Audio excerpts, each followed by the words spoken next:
So the Access to Justice Lab is a self-funded organization entity within the Center on the Legal Profession at Harvard Law School.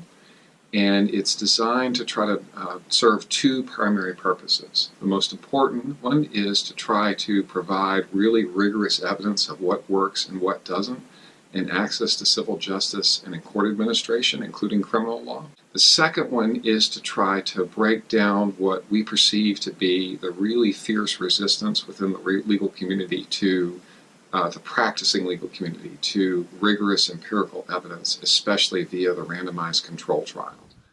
Before joining the lab, I worked in the court system as a court administrator in access to justice, and before that I was a litigator working on access to justice and civil rights.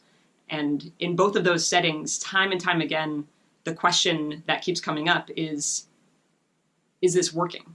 And what works? Can we make a difference?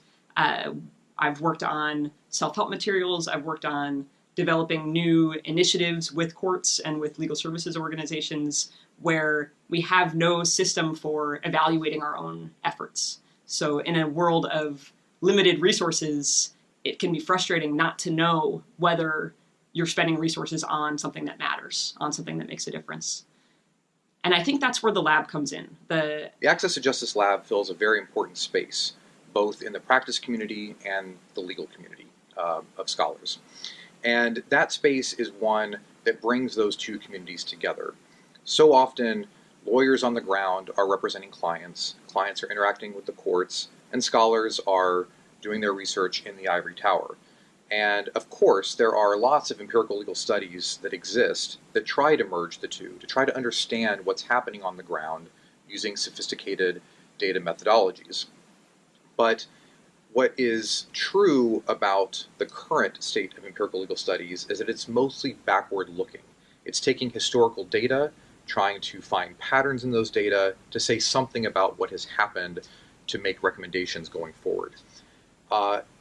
What the A2J Lab, however, is doing is really trying to meld those two groups together. To say, we talk about criminal justice in class, and we talk about kind of different concepts, but the A2J Lab really brings in kind of the procedural considerations and the actual behavioral considerations that happen that aren't necessarily, in the case notes, to an understanding of how courts work, how justice is actually accessed.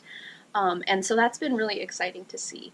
From the researcher standpoint, I'm getting to use RCTs, which are something that I've been using in my PhD research, which is something that different fields have used. And it's really great to kind of have a movement through the lab to bring those into the legal space.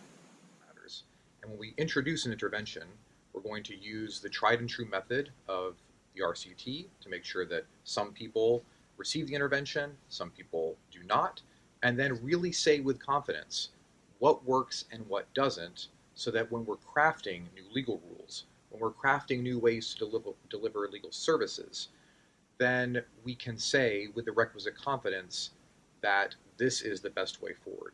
And this is a huge improvement over what has been done traditionally in the field of empirical legal studies. So that's what's made me, as someone who's conducted a number of those research projects, so excited, is because this is the frontier.